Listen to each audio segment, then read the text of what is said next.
Chartered accountancy से IRS तक की जर्नी में आपको क्या इंस्पायर किया कि आपने सीए बनने के बाद में आईआरएस एग्जाम क्लियर किया और आपने निर्णय लिया कि मैं एज अ सिविल सर्वेंट देश की सेवाएं करना चाहता हूँ? शायद लाइफ में अगर कुछ कंट्रीब्यूट करना है जिससे आपको खुद एक सेटिस्फेक्शन लगे तो वो सिविल सर्विसेज का करियर है। और उस टाइम पे 5वीं 6वीं कक्षा में होते थे तो सिविल सर्विसेज नहीं पता होता था आईएएस।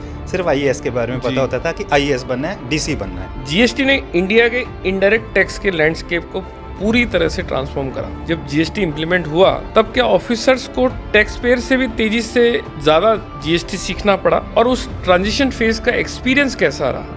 भारत का पूरा टैक्सेशन स्ट्रक्चर ही चेंज कर दिया रातों रात। One nation one tax. आप सिर्फ अपने आप को रॉब तक सीमित ना रखो, रॉब रखने की जरूरत ही नहीं है। Rather than how much impact you are building in the lives of the people, that will give you much more satisfaction while serving as a civil servant. सभी को नमस्कार। आज हम members in public service committee के माध्यम से podcast with Rohit Ruwatia में आज सीए कुमार गौरव धवन जी, जो कि आईआरएस ऑफिसर हैं, कमिश्नर सेंट्रल जीएसटी जालंधर से हैं, हमारे बीच में आज आपका स्वागत है सर। आज हमारे साथ एक ऐसे ऑफिसर जुड़े हैं जिन्होंने taxation, governance and public service के क्षेत्र में एक रिमार्केबल जर्नी स्थापित की है। सर वर्तमान में कमिश्नर सेंट्रल जीएसटी जालंधर के रूप में अपनी सेवाएं दे रहे हैं तथा उनके पास गवर्नमेंट ऑफ इंडिया के अंतर्गत custom, central excise, GST, audit और टैक्स एडमिनिस्ट्रेशन के क्षेत्र में 19 वर्षों से अधिक का डिस्टिंग्विश्ड एक्सपीरियंस है। अपने करियर के दौरान सर ने गुजरात, दिल्ली, लुधियाना, अमृतसर, चंडीगढ़ तथा जालंधर जैसे महत्वपूर्ण शहरों में विभिन्न मजबूत और अच्छी पोजीशंस के ऊपर कार्यरत किया है। इसके अतिरिक्त उन्होंने ministry of health and family welfare, government of India के अंतर्गत पीजीआई एमईआर चंडीगढ़ में भी अपनी सेवाएं दी हैं। सर को आईसीएआई एनआईआरसी द्वारा वर्ष 2024 में प्रेस्टीजियस यशस्वी सीए अवार्ड से सम्मानित किया गया है। साथ ही वे Indian revenue services, custom and central excise की डिपार्टमेंट एग्जामिनेशन में बेस्ट प्रोबेशन और टॉपर भी रहे हैं। सर, आपका बहुत बहुत हार्दिक स्वागत है हमारे पॉडकास्ट में।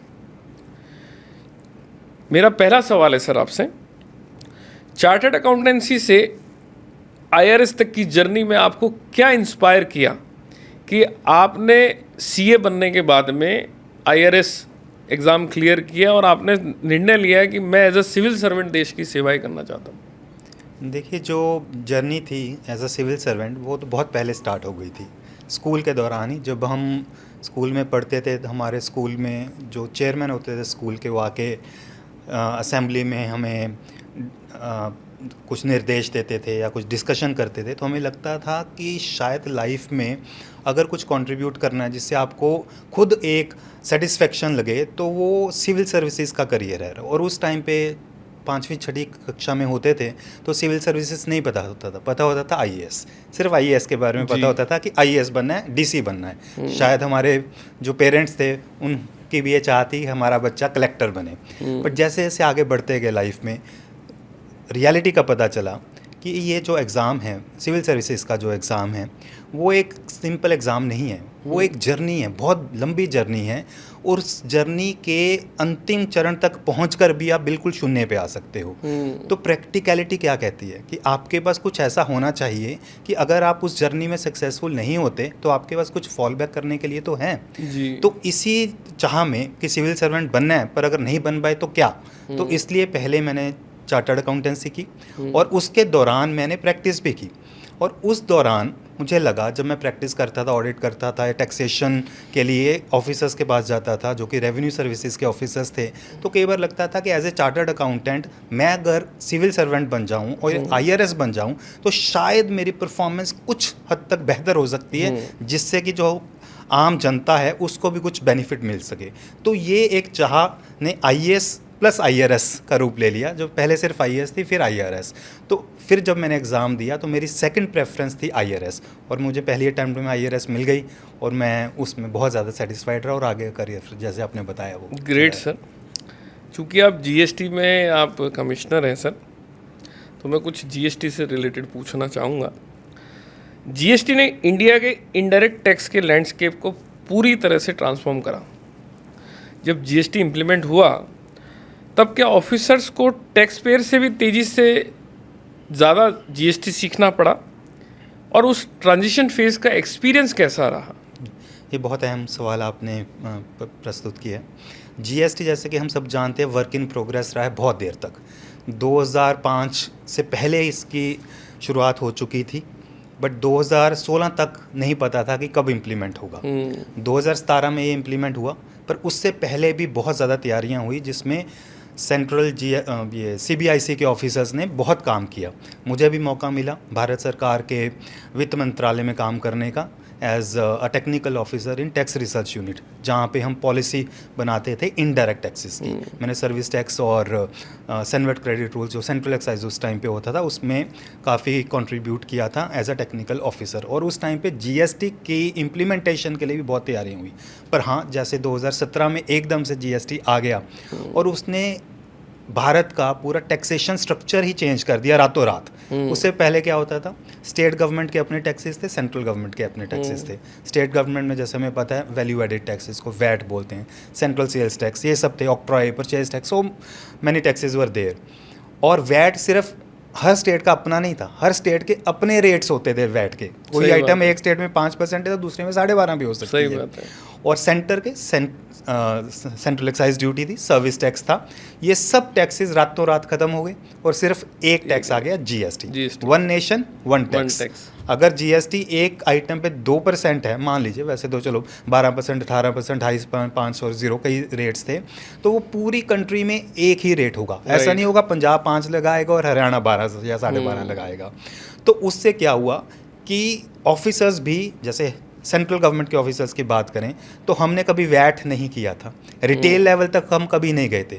सिमिलरली जो स्टेट गवर्नमेंट के ऑफिसर्स थे उन्होंने सर्विस टैक्स कभी नहीं देखा था, सर्विसेज वाला काम कभी नहीं किया था। तो जैसे आपने बताया कि ट्रेडर्स के लिए, मैन्युफैक्चरर्स के लिए तो ये टैक्स आ गया, पर ऑफिसर्स के लिए भी तो एक नई शुरुआत थी ना।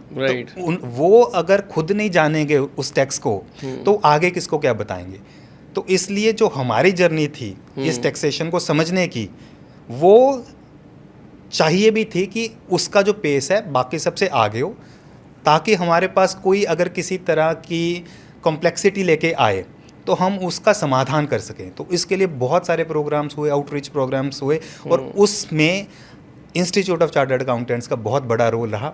उन्होंने हैंड होल्डिंग जो की सीबीआईसी के साथ, स्टेट गवर्नमेंट्स के साथ, वो आज भी एक मिसाल है। और सीबीआईसी ने उस चीज़ को डॉक्यूमेंट भी किया है कि सीए इंस्टीट्यूट ने बहुत हेल्प किया। तो ऑफिसर्स को ऑफकोर्स बहुत ज़्यादा काम करना पड़ा, बहुत रातों, जैसे हम किसी एग्ज़ाम की तैयारी के लिए तैयारी करते थे, सिविल सर्वेंट बनने के लिए जो तैयारी की है, शायद उस लेवल की तैयारी हमें एज ऑफिसर्स भी करनी पड़ी। Great sir.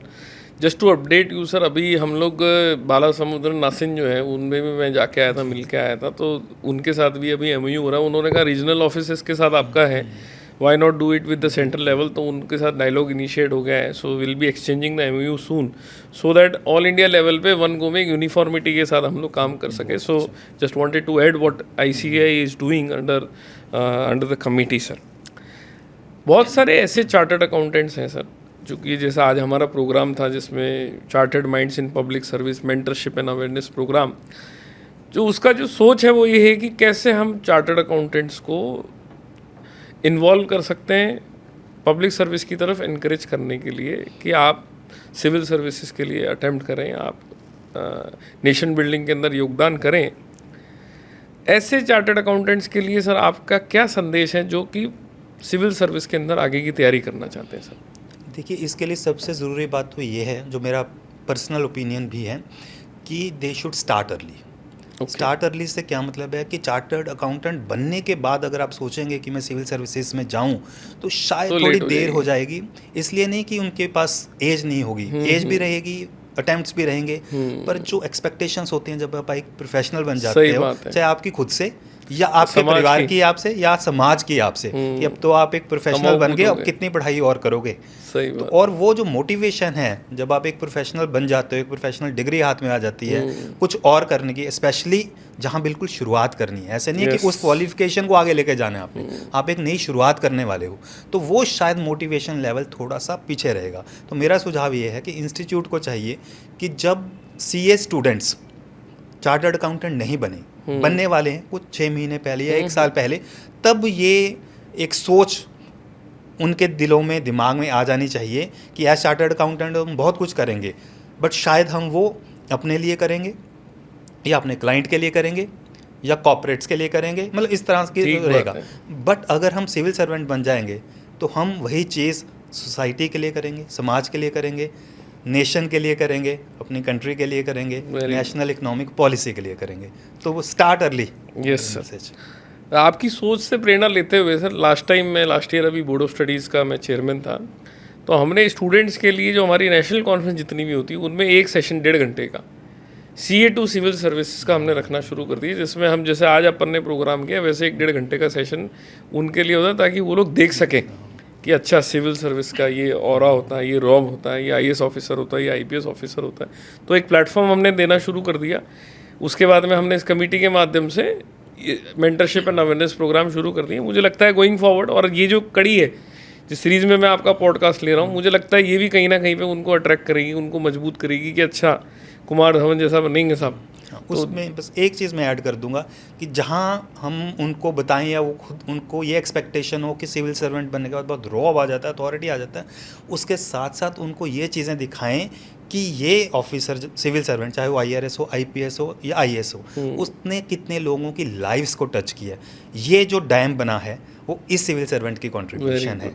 ये जो चीज़ है इनके कारण, ये जो आप 100, 200, 300 विलेजर्स को देख रहे हो जिनके पास पानी पीने के लिए नहीं था, जिनके पास बिजली नहीं थी, ये सब किसके कारण हुआ है? एक सिविल सर्वेंट की सोच के कारण और उसके प्रयास के कारण हुआ है। तब शायद मोटिवेशन लेवल थोड़ा ज़्यादा होगा, बजाय इसके कि सिर्फ ये सोच कि मैं IAS बन के अथॉरिटी दिखाऊंगा, तब शायद हम थोड़ा सा कुछ गलत सोच की तरफ ले जा रहे हैं। सो आपने एक अलग एंगल हमारे सामने हमारे व्यूवर्स के लिए प्रेजेंट किया है कि आप सिर्फ अपने आप को रॉब तक सीमित ना रखो, रॉब रखने की ज़रूरत ही नहीं है, rather than how much impact you are building in the lives of the people, that will give you much more satisfaction while serving as a civil servant. और आपको इतनी ब्लेसिंग्स मिलेंगी, Yes. और वो ब्लेसिंग्स किसी एक्सपेक्टेशन के कारण नहीं होंगी, वो ब्लेसिंग्स रियल ब्लेसिंग्स होंगी जो आपकी लाइफ में हमेशा काम। Great sir, great sir. One last question sir. And rather than question, one last suggestion and submission from our side. Any expectations or any suggestion from your side towards the institute, or what ICI is doing, or how more institute can play a vital role in the nation building, sir? देखिए ICI बहुत सालों से, rather मैं तो कहूँगा जब से इसकी इंसेप्शन हुई है तब से ही it has been a partner in nation building.